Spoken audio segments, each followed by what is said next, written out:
Kalau kemudian justru malah menunjukkan bahwa saya diberi suap, terus kemudian saya kembalikan kepada yang bersangkutan, baik di waktu itu atau di waktu yang lain.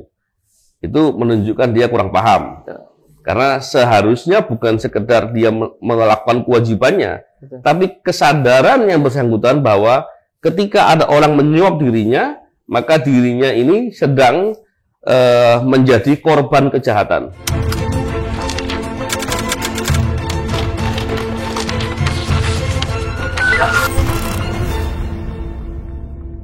Bismillahirrahmanirrahim. Assalamualaikum warahmatullahi wabarakatuh. Salam integritas, anti korupsi. Selamat siang nih Pak. Ya, selamat siang. Yang ini Pak, sekarang kan lagi ada fenomena aparatur diberi uang oleh orang yang berkaitan dengan pekerjaan dia Pak. Ya. Dalam pandangan tindak pidana korupsi itu gimana Pak? Ya, memang menarik ya. Terkait dengan aparatur, itu tentunya ada kewajiban-kewajiban di sana. Dan ada kaitan dengan perilaku yang dibatasi, apalagi ketika berhubungan dengan dugaan tindak pidana korupsi.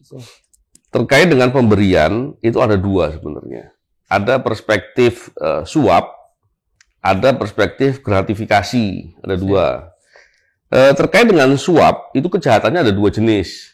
Memberi suap dan menerima suap.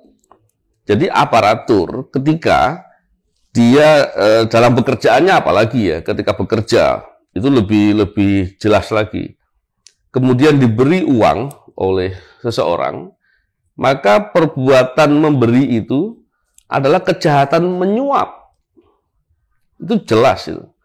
Nah, ketika ada kejahatan menyuap, saya kalau tidak salah pernah juga bicara di channel ini ya. Iya. Tentang bab 8 KUHP, itu ada pasal 209 tentang suap, yang kemudian pasal itu diabsorpsi atau dimasukkan dalam Undang-Undang Tindak Pidana Korupsi. Bab 8 ini di KUHP itu mengatur tentang kejahatan terhadap penguasa umum. Saya sengaja bicaranya pelan-pelan biar dipahami. Kejahatan terhadap penguasa umum artinya penguasa umum yang menjadi korban kejahatan, betul nggak? Betul. Kan namanya kejahatan terhadap penguasa umum, berarti penguasa umum korban kejahatan. Sehingga terkait dengan fenomena tadi yang Mas Syaiful katakan, ketika ada orang memberikan uang atau menyuap, berupaya menyuap itu istilah sebenarnya. Dalam undang-undang ada istilahnya memberikan hadiah atau janji gitu ya. Kepada aparatur, pada dasarnya aparatur itu sedang diserang kehormatannya, sedang diserang integritasnya oleh negara, dilindungi aparatur itu, sehingga orang yang memberikan uang, yang tadi disebut sebagai istilah suap ya, kepada aparatur, maka yang memberi ini diberlakukan pasal dalam Undang-Undang Tindak Pidana Korupsi sebagai pemberi suap. Aparaturnya yang akan diberi itu disebut korban kejahatan, korban penyuapan. Dan seharusnya apa responnya aparatur itu? Kalau dibaca di pasal 108 ayat 3 Undang-Undang Nomor 8 tahun 81, maka aparatur itu harusnya dia melaporkan, karena disebutkan pegawai negeri ketika melakukan tugas menemukan adanya dugaan tindak pidana, maka wajib melapor. Oleh karena itu dia melapor. Apalagi dalam terminologi yang saya katakan tadi, dalam bab 8 KUHP yang pasalnya itu kemudian diabsorpsi dalam Undang-Undang Tindak Pidana Korupsi, yaitu pasal 209 dan 210 KUHP, itu diambil menjadi tindak pidana korupsi. Yang di situ menggambarkan bahwa aparatur ini adalah sebagai korban. Korban kejahatan. Kejahatan apa? Diberi suap. Ini satu-satunya kejahatan yang kemudian biasanya korbannya itu jarang lapor, Pak. Jarang lapor. Bahkan senang. Senang. Nah, ketika aparatur ini mau menerima, apalagi kemudian mau berbuat sesuatu seperti kehendak atau kepentingan dari pemberi suap, maka aparatur itu sedang berbuat jahat. Berbuat jahat di bab 20 berapa saya lupa, 27 barangkali ya. KUHP, yaitu judul babnya kejahatan dalam jabatan. Nah, disinilah yang kemudian kita bisa lihat. Jadi fenomena tadi yang dikatakan ada aparatur yang diberi uang, terus kemudian dia justru mengembalikan. Nah, menurut saya nggak pas, mungkin dia kurang paham ya undang-undang. Karena seharusnya dia ketika mendapatkan kejadian itu atau menjadi korban kejahatan dari pemberian itu, maka dia wajib melapor. Kata siapa itu? Kata undang-undang. Wajib melapor. Itu ketika kita bicara terminologi tidak pidana suap sebagai tidak pidana korupsi. Bagaimana kalau ternyata itu gratifikasi? Kalau ternyata itu gratifikasi, maka orang yang diberi gratifikasi dalam bentuk uang, barang, fasilitas, atau apapun yang bisa dinilai dengan uang, maka orang yang diberi gratifikasi itu dalam tempo waktu 30 hari, itu wajib melapor ke KPK. Nah ini idealnya ya, normatifnya sesuai dengan peraturan. Ketika dia diberi sesuatu tadi, maka dia wajib melapor ke KPK. Kalau dalam 30 hari tidak melapor, maka dia dianggap sebagai dianggap suap lah. Dan deliknya ada di pasal 12 AB besar ya dalam pasal undang-undang tindak pidana korupsi. Yang menarik itu di sini. Jadi ketika kemudian dikembalikan, ngembalikannya bukan di si pemberi, tapi dibelikannya kepada KPK, atau kalau dalam perspektif suap, maka dia melapor kepada penegak hukum bahwa ada praktek suap dan dia sebagai korban yang diberi suap. Gitu kurang lebih. Fenomenanya kan gini, Pak. Ini orang kan sebagai korban suap dan kejahatan suap kan, Pak ya.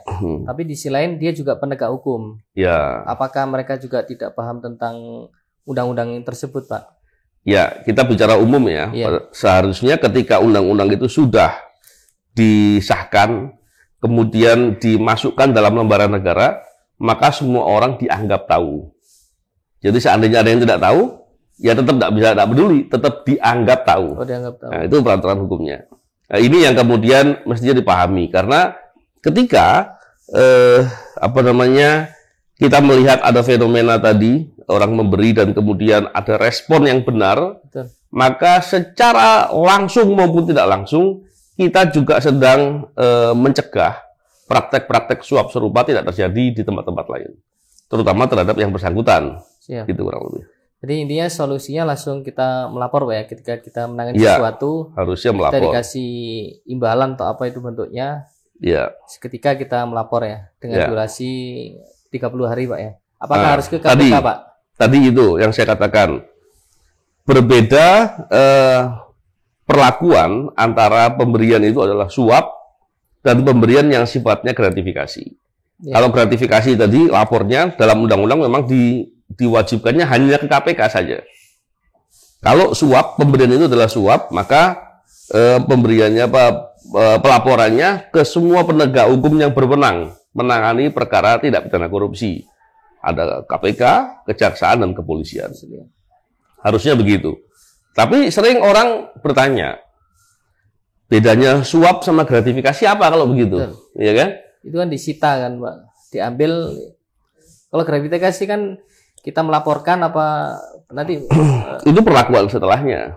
Ketika ada pemberian sesuatu, pemberian ini sebetulnya masuk kategori suap atau gratifikasi, di mana bedanya? Ini sering ada perbedaan pendapat beberapa ahli hukum dan juga di kalangan awam juga banyak yang nggak paham barangkali.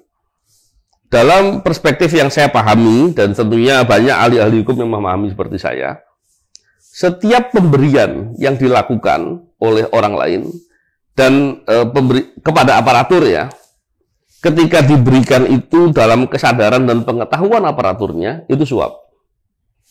Tapi kalau diberikannya itu saat aparaturnya itu tidak mengetahui langsung atau dia tidak punya daya untuk bisa menolak. Contoh, Mas Saiful lagi naik mobil ketemu dengan seseorang. Seseorang ini ada interaksi atau kepentingan terkait dengan tugas-tugas Mas Saiful sebagai aparatur. Ketika mau pergi, tiba-tiba dia masukkan amplop tebal dan besar gitu ke dalam mobil Mas Saiful, dan dia pergi. Mas Saiful pasti tahu dong peristiwa itu. Ya kan? Karena dilakukan langsung kan. Atau mungkin ditaruh di tempat di belakang jok. Tapi kalau nggak tahu gimana itu, Pak? Ya, makanya saya terangkan. Kalau diberikan langsung terus dia pergi, nggak bisa menolak itu. Bagaimana cara nolaknya? Dikasihkan dia langsung pergi.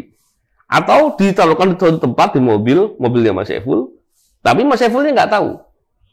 Baru beberapa waktu kemudian setelah pergi baru diberitahu, tadi aku nitip ya, tak taruh di belakang jok. Dilihat ternyata uang.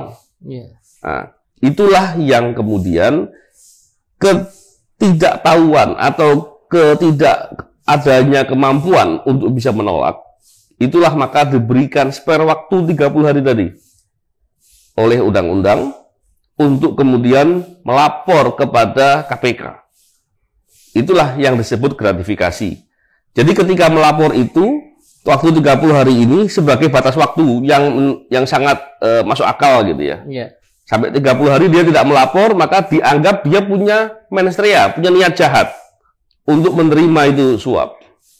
Tapi kalau dalam 30 hari ini dia lapor, maka kepada yang bersangkutan yang tidak tahu atau tidak berdaya untuk bisa menolak, maka dia dilindungi oleh undang-undang.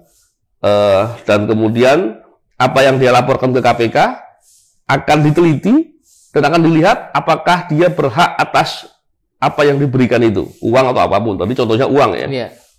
Ketika kemudian KPK melihat bahwa dia tidak punya hak, maka dibuat keputusan yang menyatakan itu dirampas untuk negara. Tapi ketika kemudian dalam penelitian memang dia punya hak untuk itu karena ada suatu prestasi tertentu yang sah, yang legal, maka akan dibikin pernyataan atau keputusan yang menyatakan bahwa ini adalah haknya yang bersangkutan yang melapor. Nah, itulah yang jelas. Berbeda dengan suap. Kalau suap itu pemberiannya pasti diketahui. Diketahui itu tidak selalu harus pada dirinya. Contohnya kalau saya mau menerima sesuatu, terus biar nggak diketahui saya bilang antar ke rumah, kasih ke pembantu. Gitu kan, atau kasih ke siapa gitu ya. Pada dasarnya setelah sampai pembantu saya ambil. Nah, ketika sampai ke pembantu seperti yang saya kehendaki, itu maka perbuatan itu perbuatan suap. Pemberiannya jelas, saya sadari.